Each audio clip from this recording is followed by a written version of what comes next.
you.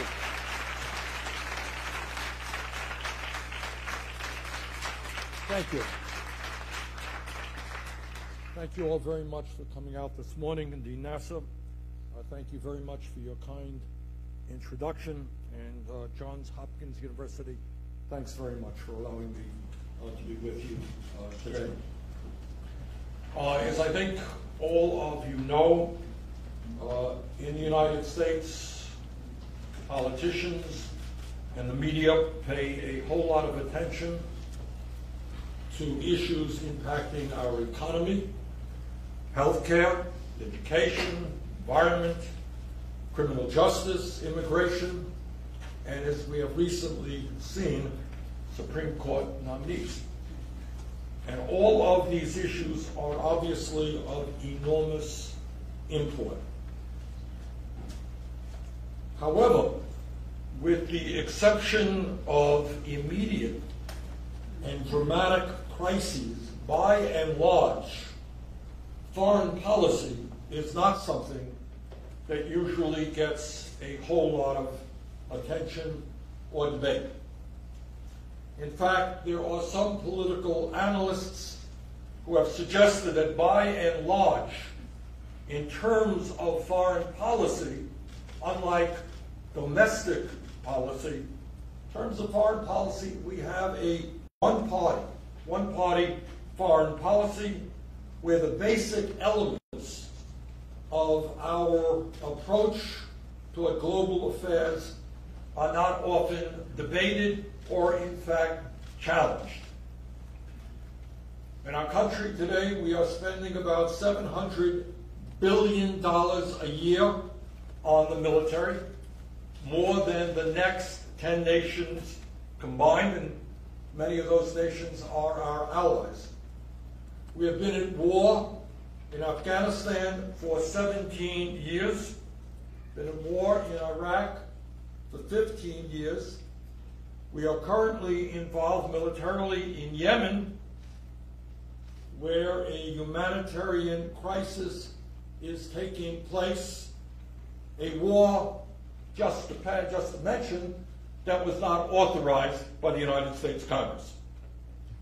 Meanwhile, in the midst of massive military spending, in the midst of a war that was not authorized, 30 million people in our country have no health insurance. Tens of millions of people are living in dire poverty. We have an infrastructure of roads and bridges and water systems that are collapsing, and hundreds of thousands of bright young people in Vermont and throughout this country are unable to afford to go to college. Seems to me that the time is long overdue, not only for a serious discussion about our foreign policy, but about our national priorities in general. Today, I want to touch upon one trend, just one trend in global affairs that in this country at least gets far too little attention.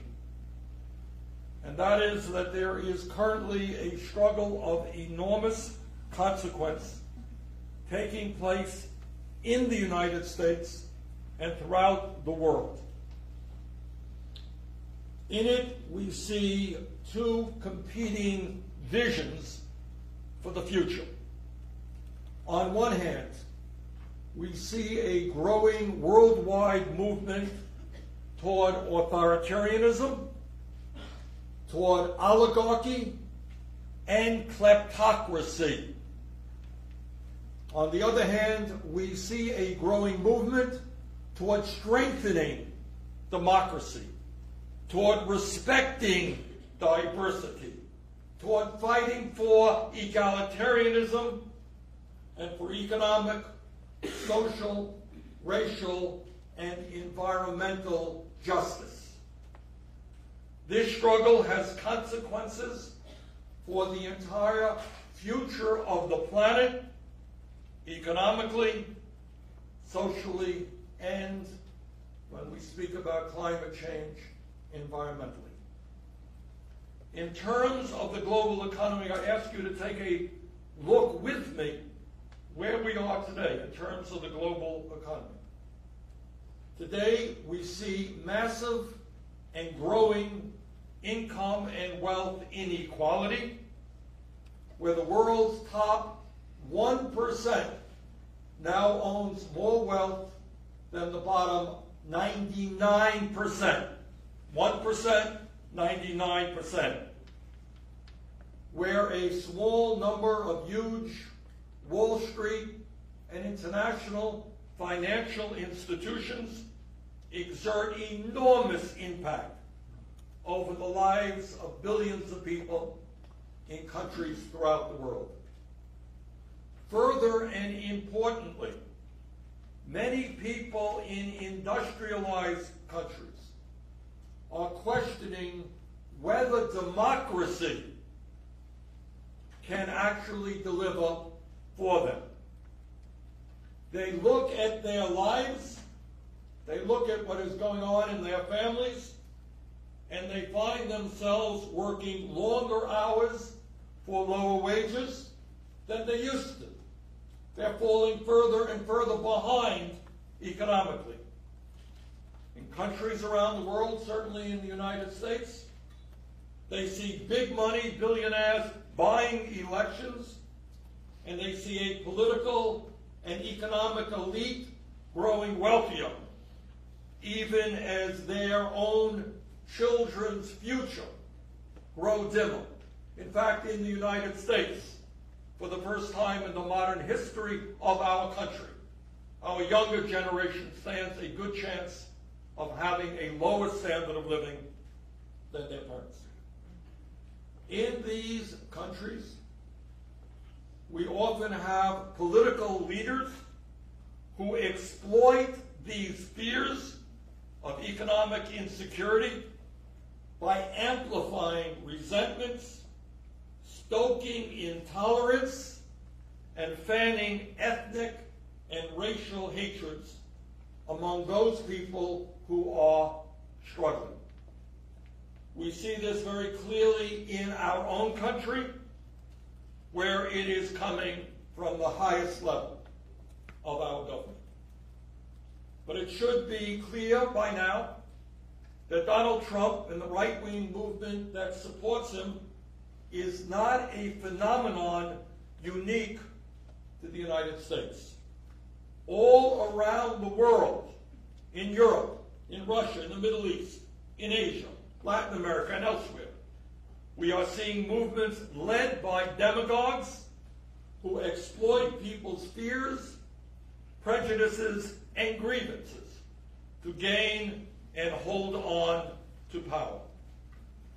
Just this past weekend, in Brazil's presidential election, right-wing leader Jair Bolsonaro, who has been called the Donald Trump of Brazil, made a very strong showing in the first round of voting, coming up just short of the 50% he needed for victory. Bolsonaro has a long record of attacks against immigrants, minorities, women, against LGBT people. Bolsonaro, who has said he loves Donald Trump, has praised Brazil's former military dictatorship and has said, among other things, that in order to deal with crime, police should simply be allowed to shoot more criminals. This is the person who may soon lead the world's 5th most populous country and its 9th largest economy. Meanwhile, at the same time, Brazil's most popular politician, former President Lula da Silva, is imprisoned on highly questionable charges and prevented from running again despite polls that showed that he was in first place. Bolsonaro in Brazil is one example. There are others which I will discuss. But I think it's important that we understand that what we are seeing now in the world is the rise of a new authoritarian axis. While the leaders who make up this axis may differ in some respects, they share key attributes: intolerance toward ethnic and religious minorities, hostility toward democratic norms, antagonism toward a free media, constant paranoia about foreign plots, and a belief that the leaders of government should be able to use their positions of power to serve their own selfish financial interest, i.e. kleptocracy. Interestingly, many of these leaders are deeply connected to a network of multi-billionaire oligarchs who see the world as their economic plaything.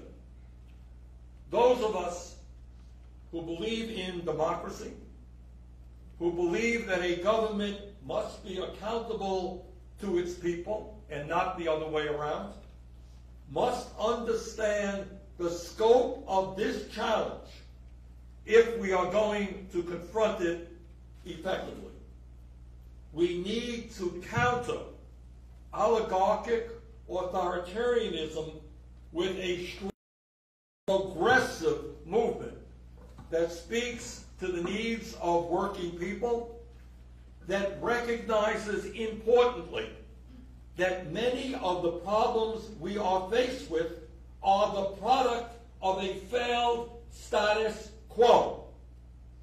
We need a movement that unites people all over the world who don't just seek a return to a romanticized past, a past that did not work for so many, but who strive for something very different and much better.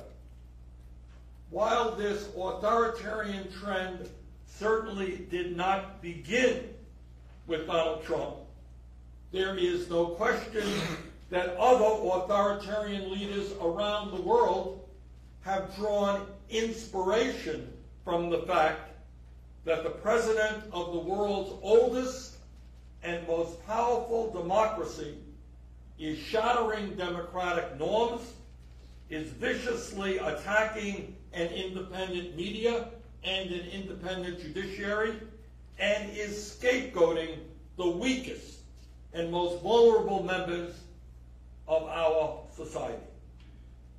Just as an example, Saudi Arabia is a country, in my view, clearly in recent years inspired by Trump. Saudi Arabia, let us not forget, is a despotic dictatorship that does not tolerate dissent, that treats women as third-class citizens, and has spent the last several decades exporting an extremist form of Islam to countries around the world. Saudi Arabia is currently devastating the impoverished country of Yemen in a catastrophic war in alliance with the United States. And by the way, while we talk about Saudi Arabia, I would like to take a moment to note the disappearance of Saudi journalist Jamal Khashoggi, a critic of the Saudi government who was last seen entering the Saudi consulate in Istanbul, Turkey, last Tuesday. Over the weekend, Turkish authorities told reporters that they now believe Khashoggi was murdered in the Saudi consulate, murdered in a consulate, and that his body disposed of elsewhere. We need to know what happened here. If this is true, if the Saudi regime murdered a journalist critic in their own consulate, there must be accountability, and there must be an unequivocal condemnation by the United States. But it seems clear that Saudi Crown Prince Mohammed bin Salman feels emboldened by the Trump administration's unquestioning support. Further, it is hard to imagine, I want you to think about this for a moment, hard to imagine that a country like Saudi Arabia would have chosen to start a fight this past summer, you may recall, with Canada, over a relatively mild human rights criticism if Mohammed bin Salman, who was very close with presidential son-in-law Jared Kushner, did not believe that the United States would stay silent on this human rights issue. 3 years ago, short period of time, who would have imagined that the United States of America would refuse to take sides between Canada, our democratic neighbor and second largest trading partner, and Saudi Arabia on an issue of human rights? But that is exactly what occurred. It is also hard to imagine that Israel's Netanyahu government would have taken a number of steps, including passing the recent nation-state law, which essentially codifies the second-class status of Israel's non-Jewish citizens. Hard to imagine that they would have aggressively undermined the long-standing goal of a two-state solution. Hard to imagine that they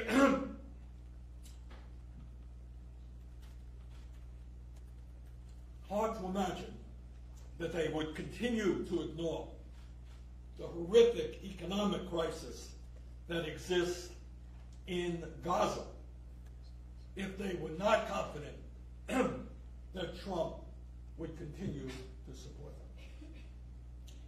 And then there is Trump's very cozy relationships with Russian President Vladimir Putin, whose intervention in our 2016 presidential election Trump still fails to acknowledge. We face an unprecedented situation of an American president, think about it for a moment, who for whatever reason refuses to acknowledge a major attack on American democracy and our way of life. Now, why is that? I'm not sure. I really don't know what the answer is. Perhaps he really doesn't understand what happened, or perhaps he is under Russian influence because of compromising information they may have on him, or, frighteningly, perhaps he is ultimately more sympathetic to Russia's strongman form of government than he is to American democracy.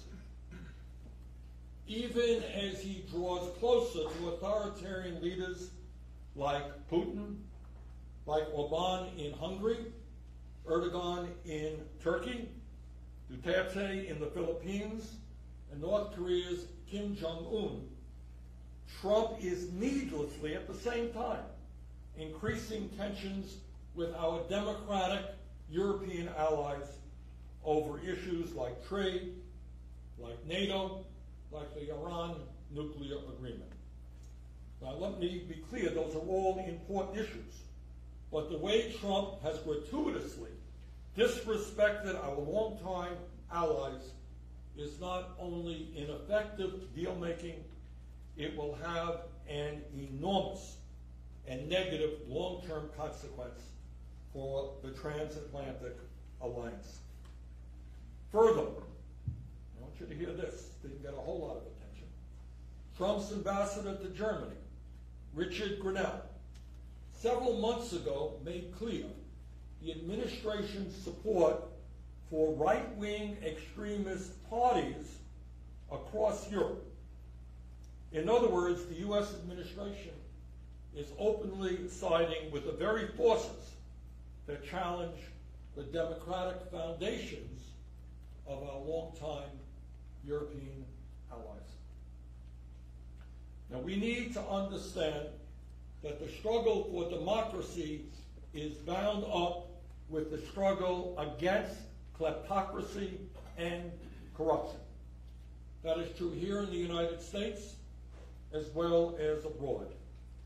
In addition to Trump's hostility toward democratic institutions here in the United States, we have a billionaire president who, according to a recent report in the New York Times, acquired his wealth through illegal means, and now, as president, in an unprecedented way, has blatantly embedded his own economic interests and those of his cronies into the policies of government. One of the consistent themes of reports coming out of the investigation into the Trump campaign is the effort of wealthy foreign interests seeking influence and access with Trump and his organization, and with close Trump associates seeking to trade their access for the promise of even more wealth. While the characters involved in these reports are particularly blatant and clumsy in their efforts, the details of these stories are not unique. Never before in our nation's history have we seen the power of big money over governmental policy so clearly. Now, we kind of take it for granted, but it is important that we understand what is going on. Whether we're talking about the Koch brothers spending hundreds of millions of dollars to dismantle environmental regulations that protect Americans' health, or authoritarian monarchies like Saudi Arabia, the UAE, and Qatar spending millions in fossil fuel wealth in Washington, right here, to advance the interests of their undemocratic regimes, or giant corporations supporting think tanks in order to produce policy recommendations that serve their own financial interests. The theme is the same. Powerful special interests use their wealth to influence government for their own selfish interests. During the congressional fight over the Republicans' massive tax giveaway to the wealthy, what some people call tax reform, some of my colleagues were extremely open about exactly what was going on. Senator Lindsey Graham with South Carolina, he was very frank about it. If Republicans fail to pass this $1 trillion tax break for the rich, top 1%, and private, large, profitable corporations, Graham said, and I quote, "The financial contributions will stop," end quote. This, he went on, quote, "will be the end of us as a party," end quote. Well, I don't agree with Lindsey Graham on much, but I do applaud his honesty. This corruption is so blatant, it's no longer seen as remarkable. We take it for granted. Just the other day, the lead sentence in a New York Times story about Republican mega donor Sheldon Adelson was this, quote, this is Sheldon Adelson, contributes huge amounts of money to the Republican Party. Quote, "The return on investment for many of the Republican Party's biggest political patrons has been less than impressive this year," end quote. Not talking about his investment in Amazon or General Electric. That was his investment in the Republican Party.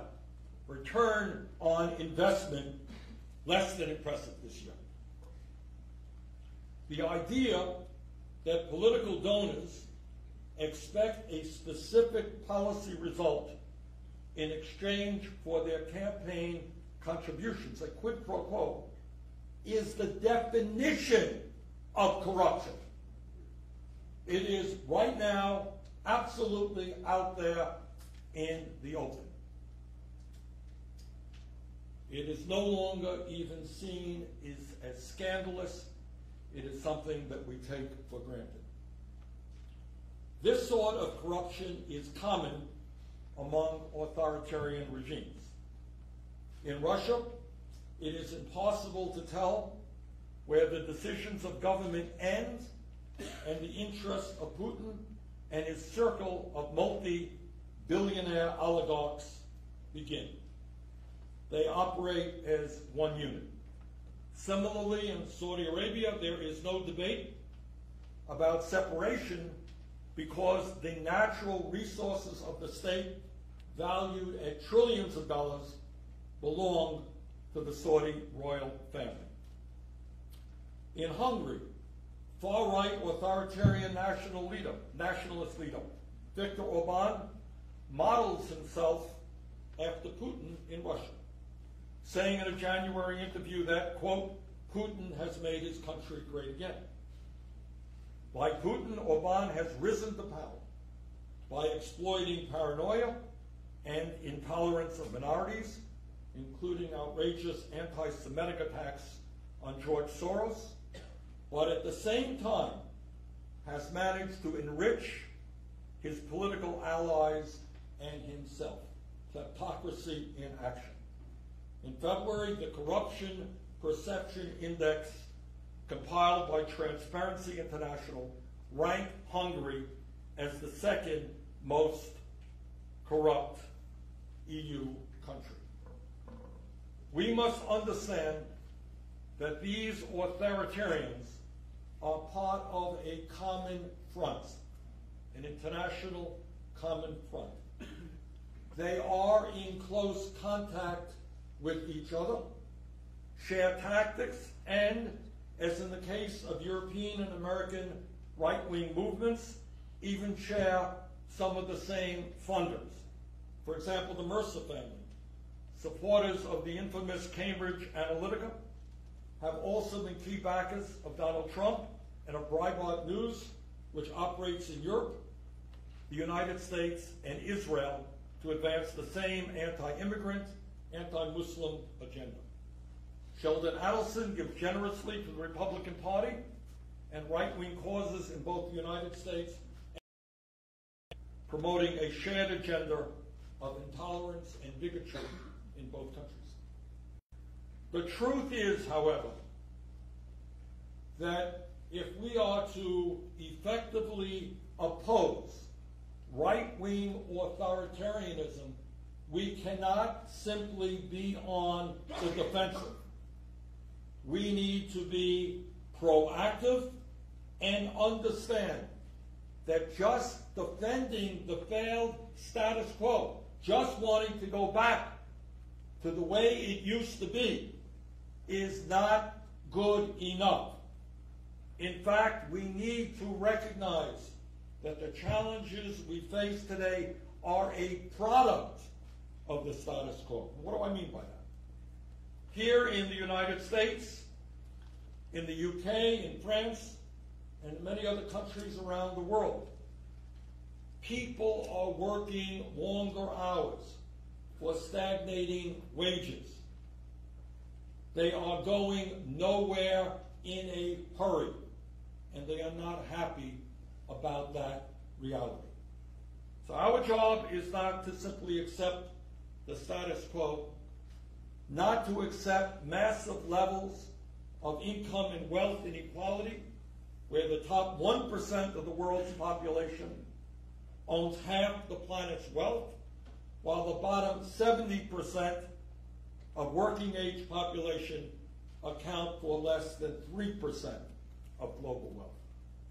It is not to accept a declining standard of living for many workers around the world, nor to accept a reality of 1.4 billion people today living in extreme poverty, where children in country after country today are dying from easily preventable illnesses. Our job is to fight for a future in which public policy and new technology and new innovation work to benefit all of the people, not just the elite few. Our job is to support governments around the world that will end the absurdity of the rich and multinational corporations stashing over $21 trillion into offshore bank accounts, Cayman Islands and elsewhere, to avoid paying their fair share of taxes. $21 trillion stashed in tax havens around the world. And meanwhile, the respective governments go before their people and say, we don't have enough money and we need to impose an austerity budget on you. Our job is to rally the entire planet to stand up to the fossil fuel industry, which continues to make huge profits while their carbon emissions destroy the planet for our children, our grandchildren, and future generations. The scientific community is virtually unanimous in telling us that climate change is real. Climate change is caused by human activity, and climate change is already causing devastating harm in the United States and throughout the world. Further, what the scientists tell us is if we do not act boldly to address the climate crisis levels and as a result of mass migrations, there will be more threats to global stability and security. A new report from the United Nations Intergovernmental Panel on Climate Change, the IPCC, released just the other day, warns that we only have about 12 years to take urgent and unprecedented action to prevent the rise in the planet's temperature that would cause irreversible damage. The threat of climate change is a very clear example of where American leadership can make a difference in the world. Imagine if we had a president who not only did not think that climate change was a hoax, but was pushing policies every day that make a bad situation even worse. The truth is that Europe cannot address climate change by itself, although some of the countries there are doing a very good job in trying to transform their energy systems. China can't do it alone, although they are making some important efforts. And the United States can't do it alone. This is a crisis that calls out for strong international cooperation if we are to leave this planet in a way that is healthy and habitable for future generations. In the struggle to preserve and expand democracy, our job is to fight back against the coordinated effort, strongly supported by the president and funded by oligarchs like the Koch brothers, to make it harder for American citizens to vote. So not only in the struggle for democracy here do we have to take on a corrupt campaign finance system, we have to take on a very coordinated effort in voter suppression, which is making it harder for poor people and people of color to vote. Our job is to push for trade policies that don't just benefit multinational corporations and hurt working people throughout the world as they are written out of public view. Our job is to fight back against brutal immigration policies that would require separating migrant families when they are detained at the border and require children to be put in cages. Our job is to make sure that we commit more resources to taking care of people than we do on weapons designed to kill them. It is not acceptable that with the Cold War long behind us, countries around the world spend well over $1 trillion a year on weapons of destruction, while so many suffer in dire poverty.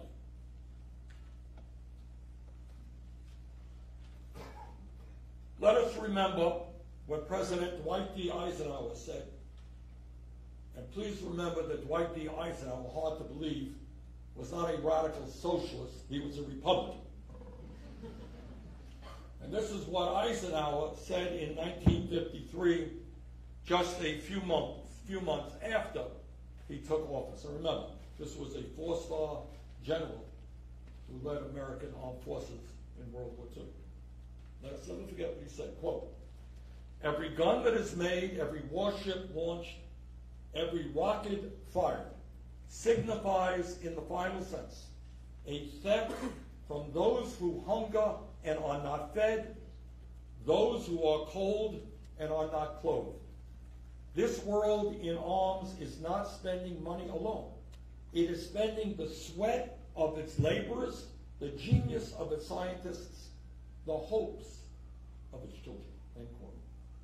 And just as he was about to leave office in 1961, after 8 years, Eisenhower was so concerned about the growing power of the weapons in the councils of government, we must guard against the acquisition of unwarranted influence, whether sought or unsought, by the military-industrial complex. The potential for the disastrous rise of misplaced power exists and will persist. End of quote. We have seen that potential more than fulfilled over the past decades. It is time for us to stand up and say, there is a better way to use our wealth. In closing, let me simply state that in order to effectively combat the forces of global oligarchy and authoritarianism, we need an international movement that mobilizes behind a vision of shared prosperity, security, and dignity for all people, and that addresses the massive global inequality that exists not only in wealth, but in political power. Such a movement must be willing to think creatively and boldly about the world that we would like to see. In other words, think big. What kind of world do you want to see? While the authoritarian axis is committed to tearing down a post-World War II global order that they see as limiting their access to power and wealth, it is not good enough for us to simply defend that order as it exists. We must look honestly at how that order has failed to deliver on many of its promises and how authoritarians have adeptly exploited those failures in order to build support for their agenda.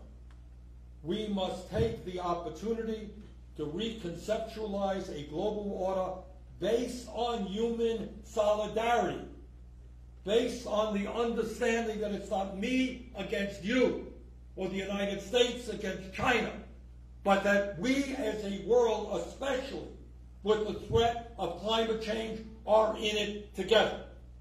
That in many ways we are going to survive by working together, or we're going to go down by the kinds of divisions that the authoritarians are trying to create. We need a new order that recognizes that every person on this planet shares a common humanity, that we all want our children to grow up healthy, to have a good education, to have decent jobs, to drink clean water, to breathe clean air, and to live in peace. Our job is to reach out to those in every corner of the world who share these values and who are fighting with us for a better world. Authoritarians seek power by promoting division and hatred. We will promote unity, inclusion, and love. In time of exploding wealth and technology, we have on this planet the potential to create a decent life for all people.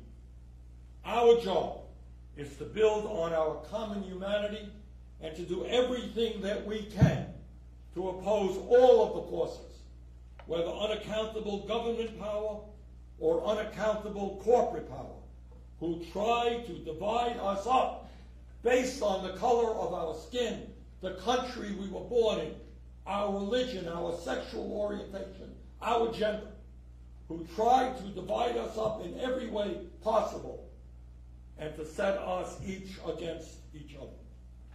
We know that those forces are working today across national borders. We must do the same and create an international progressive community that stands for social, economic, racial, and religious justice for all. Thank you very much.